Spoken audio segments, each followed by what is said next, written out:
Hey guys, what's up? It's Typical, and today I have my first video on my series called Typical Tips. This will be featuring some gameplay by myself this time. I was a little unprepared for this, guys, so about the video yesterday, it was supposed to be a Pokemon video. My setup was not working. I recorded the video and everything, but it would not fit into the video right.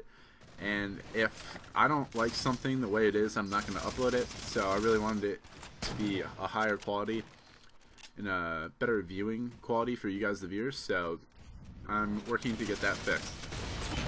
But what I'd like to see more on the series is more some breakdowns of plays and kind of me going into like a private match or something and showing you specific things, or maybe slowing something down like in a sports replay.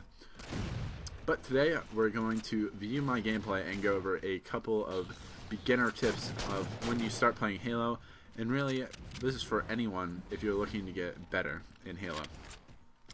Now, the first thing you're always going to want to do, in my mind, when you get a new game like Halo 4 when you first got it, was adjust your controller settings. Now, sensitivity's always been a big thing with people for Call of Duty and even Halo, and people used to think, oh, if you play on a higher sensitivity, that means you're a better player, or so on and so forth. But that's not very true at all. The sensitivity allows you to turn faster, but in Halo, this is even more prevalent, as where your accuracy will drop more. So your sensitivity is really more based on personal preference. But for Halo, it is better to play on a lower sensitivity. I believe I play on 7 in this game, 6 maybe. But I used to play on like 8, 9, 10. So, I mean, it's a big difference. The second thing is your controller layout. Now, I would suggest if you're new or really want to get better to switch to Bumper Jumper. Or just look at the normal layout for Halo 4, because it's actually very good.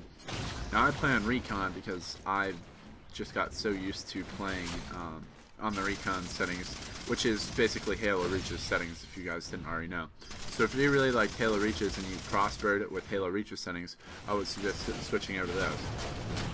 But Bumper Jumper is a great setup, and I think the actual new layout is very good too, because when you have in Halo, you really want to be able to do 3 things or 4 things very quickly, and that would be 1, shoot, 2, aim, 3, melee, and 4, jump. These 4 things combined can make you a dangerous Halo player. So, jumping in your strafe while moving or something like that, you're always moving, so your left thumbstick is always on the controller. You always want to be aiming just in case, because for aiming, that's what you're going to be doing for shooting and meleeing, which is 2 different, 2 of the 4 things. So you want to keep that melee just a big option, because it does such great damage in this game, much like many Halos.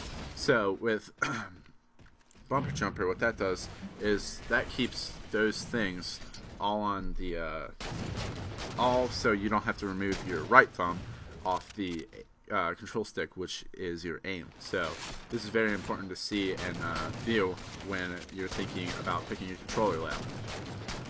The next thing when you're playing Halo is picking your weapons. Now, there's 2 to 3 main weapons I like to use in this game. I was a huge fan of the DMR in Reach, and I love the DMR in this game too.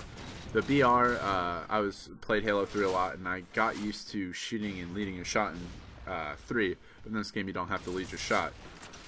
But both are great weapons. I feel like the DMR is a better choice for a beginner because of just the single shot, the accuracy of it, which is pinpoint, and its range, what you can use it at. The DMR, I believe, has a much longer range with the scope and the single burst, or the single shot, rather than the BR, which is more of a burst. The BR kills a little faster up close, because you only need the 1 bullet of the 3 bullets that come out of the burst to kill someone with a headshot. So you have a greater percentage of hitting it, the head. But these 2 guns are probably my favorite guns. The assault rifle in this game is also very good, but I'm not a big fan of it.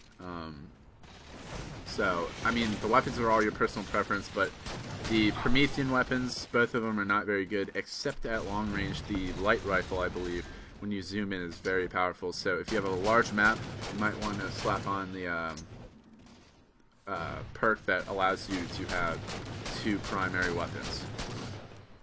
Now that gets me to my next topic, which is your perks or attachments. Well, not attachments, but abilities and packages that you use along with your secondary weapon. Now, all the secondaries in this game can actually be used in different ways, but in my mind, like I've said before in my first commentary, the bolt shot, if you haven't seen, is very powerful.